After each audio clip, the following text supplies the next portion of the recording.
Hey there guys, and welcome back. On this week's show, we're going to be making a tablet holder.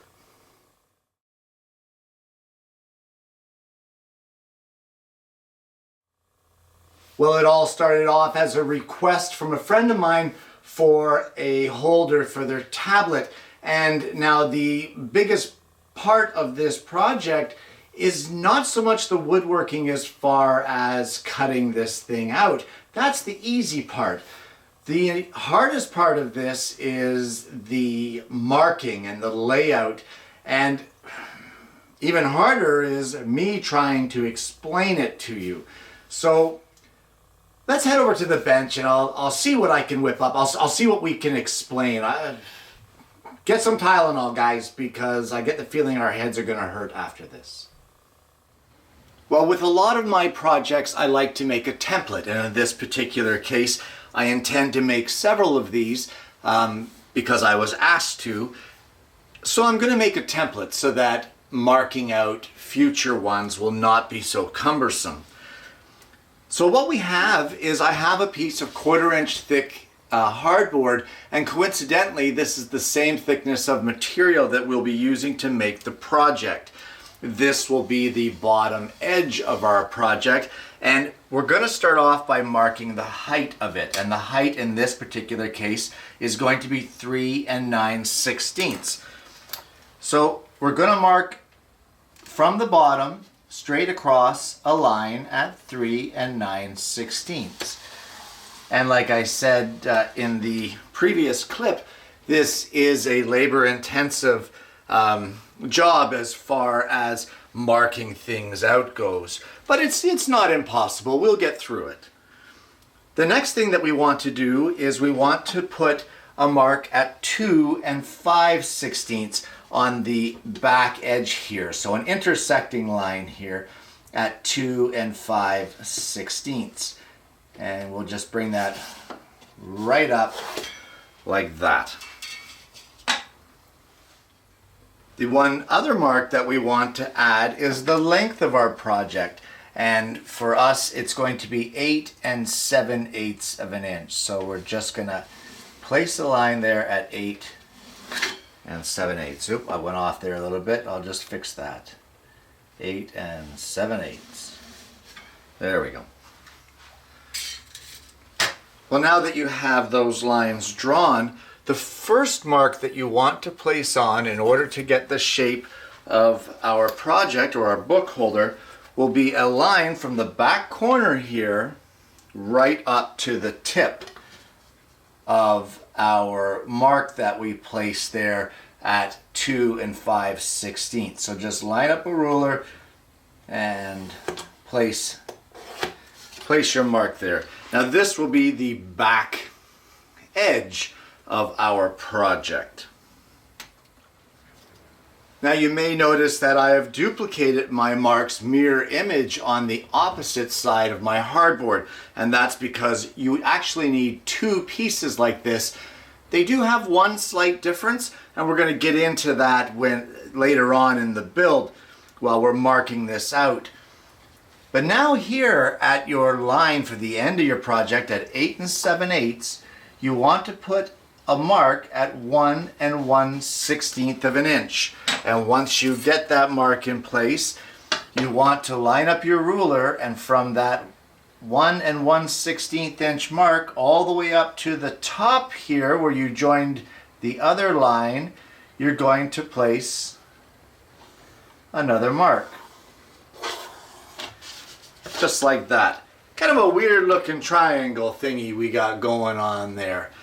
So duplicate this now on the opposite side to get your mating piece for this project. Well, now from the back edge of our project, we're going to come in at 3 1/4 inches here, and we're just going to place a little mark. And what we're going to do at that point is I have a bevel set with an angle set on it of 20 degrees, and we're going to line it up with that line and draw a 20-degree bevel all the way to the top of our project. And we're going to do this on both pieces. We're now going to take a 1/4 inch setup block. Now you don't have to use a setup block. You can use a piece of this stock that you're using here if you want. And we're just going to line it up with our line and then place a mark of where, on the edge of rather, that stock, that setup block. Sorry, I'm a little tongue-tied here. And we're going to duplicate that line again all the way to the top at that 20-degree angle. You might be able to see it a little better here, that we'll line it up with the edge of that line. Give ourselves a mark as to where it is, right there, and then our 20-degree bevel.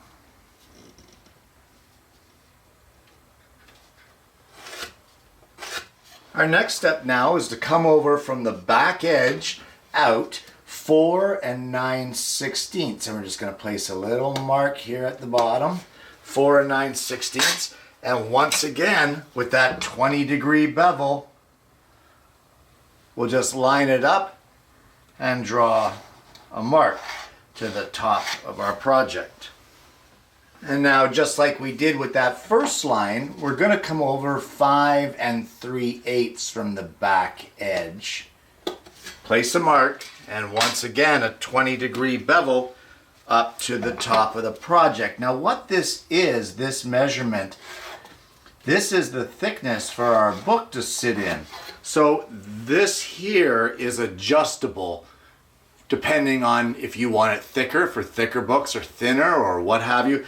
This you can adjust however you like, and in fact any of these measurements you could adjust, but this particular one here is important as far as the thickness of your book. Now from this first line that we drew, we're going to come up from the base of our project 1 1/8 of an inch. We're going to place a mark on that, and then we're going to place a square line across between the two of these marks that we've done. It doesn't have to be perfect, but try to get it as best you can here to make this square, especially if this is your template. Now at this point you may want to place where it is that you want to cut out, just so you don't get confused.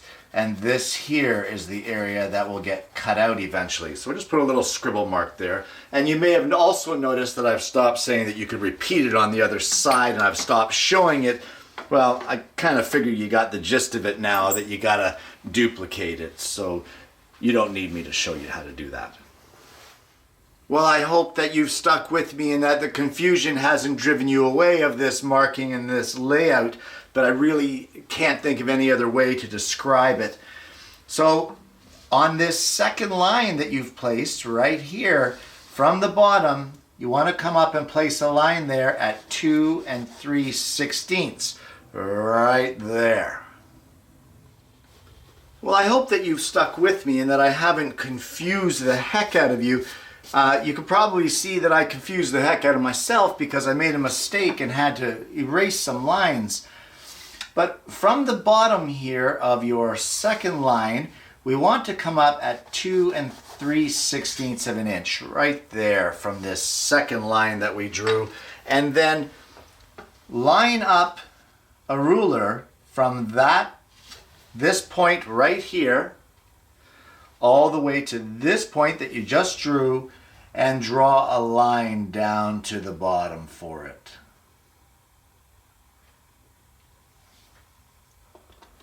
Let me get a darker pencil here.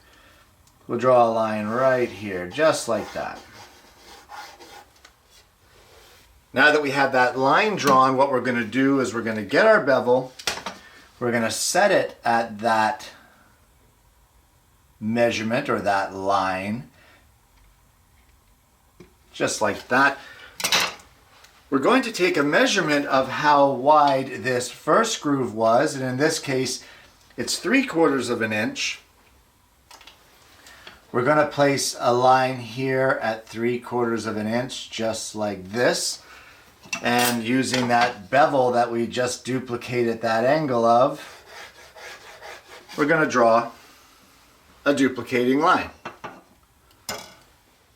We're now going to measure from the bottom of this groove here.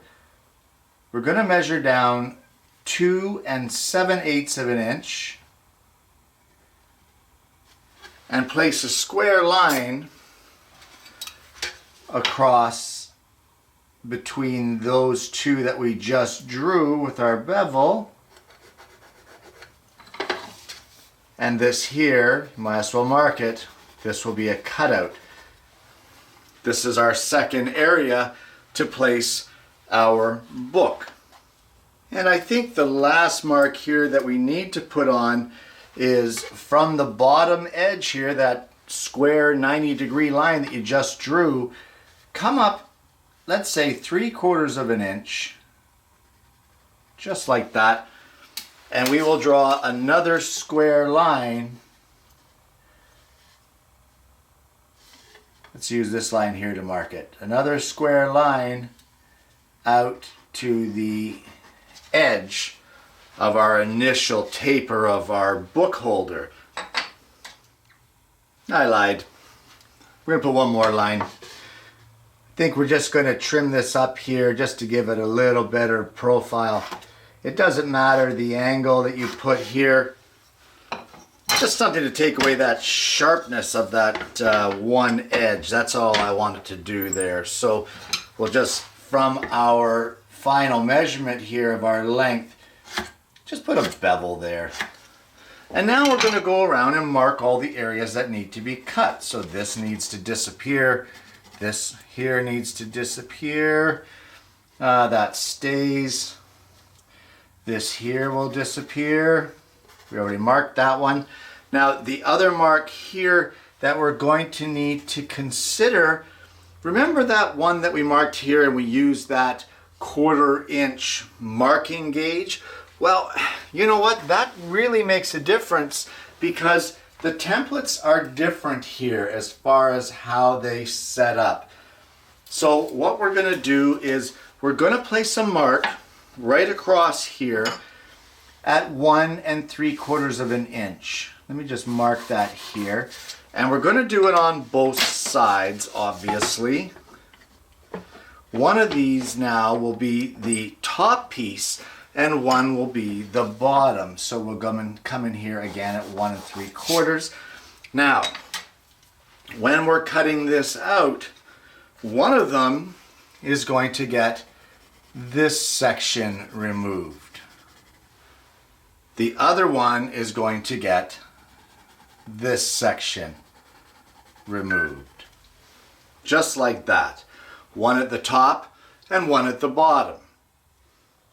Well, holy crap, if your head doesn't hurt after this, I don't know what will make your head hurt. You are superhuman, because my head is ready to explode with all that measuring and all of that stuff. And then what I'm saying is a 20-degree angle, but depending on which plane you measure it from, it's actually a 70-degree angle. That would have been the first one. Like, it's very confusing here, and I apologize if I've confused you all, but it'll be worth it in the end, okay? So now that we have this drawn out and we have our template sort of ready to go, how do you go about cutting it? Well, there's several ways. You can use a bandsaw, you can use a scroll saw, you can use a coping saw. Whatever you want to do at this point is up to you. Personally, I'm going to use the scroll saw because that's what I'm accustomed to, and that's what I'm going to give it a whirl with that and see how it goes. So let's take this thing over to the scroll saw and cut it out, and then I'm going to show you how it gets pieced together and how we can use it.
Now you may have noticed that I cut to the outside of the lines on the outer perimeter. Remember, these are templates. So what I'm going to do is go over to the disc sander and we're going to clean that up and sand up to those lines and make it nice and clean and sharp edges.